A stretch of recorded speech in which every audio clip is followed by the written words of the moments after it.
Mekkora is ez a nagyságrend, amivel a vállalkozásoknak számolni lehet pénzügyi forrás tekintetében, mekkorát lehet bevonzani, és egyáltalán milyen finanszírozási források azok, amelyeket pályázati forrásokkal ki tudnának váltani. Mit mondanak a szakirodalmi adatok erről? Ugye ez egy rendköztött kérdés, ilyenkor az ilyen beszélgetéseken mindig az egyik lehetőség az, hogy az ember megpróbál belemenekülni a számokba.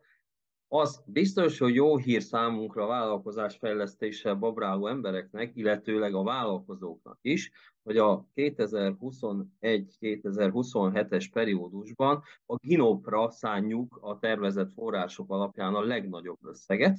Ezt egészen konkrétan kikutattam, az indikatív forrás terv alapján 2 milliárd 208 millió eurónak felel meg. Ez itt Számukban a jók reklám, leszünk. ez itt a reklám helye, ugye itt minden a hallgatóság belegondol, hogy ennek csak egy kis töredéke, hogyha eljutna hozzá, az mekkora nagy siker lenne, és mennyire boldogok lennénk hozzá, ehhez a pénzhez, hogyha hozzáférnénk.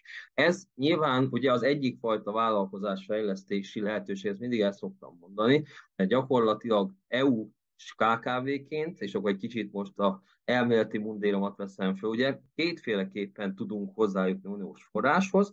Az egyik, hogy a tagállamban már a tagállamnak ítélt keretnek valamekkora részét a tagállam fordítja rá, ez lesz a Gino Plus, ugye, amiről előttem László is beszélt. A másik meg a direkt uniós források, ugye, amik szintén elérhetők, azonban rendkívül nagy különbség van a két dolog között.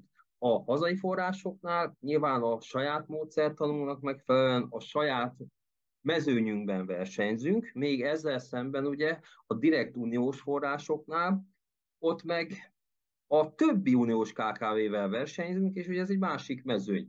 Hogyha és amennyiben jól néztem utána, itt a Horizon 2020-nak a folytatása lesz ugye a 2021-27, ott plusz-minusz apró vagy 100 milliárd euróba lehet gondolkozni, egész precízen 95,5 milliárd euró. Na ezek így az ezek az alapszámok, amikre rá lehet mozdulni, jó? Tehát